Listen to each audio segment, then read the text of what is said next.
תעטפי אותו. תמרחי לו שמן זית. תמצית שומר. תה קמומיל. לכי איתו לרופא. זה ויראלי, כמה ימים ויעבור. קר לו. חם לו. אל תרימי אותו על הידיים, שלא יתרגל. די!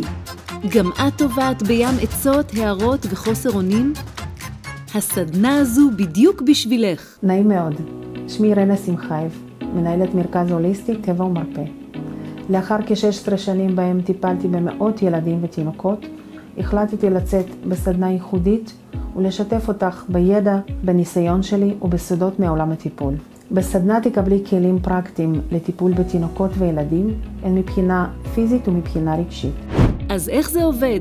נלמד על צמחי מרפא ושמנים, מה מועיל ומה מזיק, וכיצד להשתמש בהם בצורה נכונה, תוך הדרכה וליווי צמוד. נתנסה במגוון טכניקות טיפול, כמו עיסוי תינוקות ורפלקסולוגיה. ובנוסף נעשיר את הידע על האנטומיה והפיזיולוגיה של האיברים, כיצד הם בנויים, מהן המחלות המצויות, וכיצד לטפל בהן.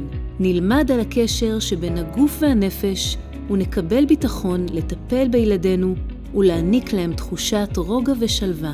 אמא, סבתא וכל מי שמעוניינת להעשיר את עצמה, אני מזמינה אותך לקליניקה שלי. כאן באווירה נעימה ופסטורלית נקבל כלים להרפיה ולריפוי.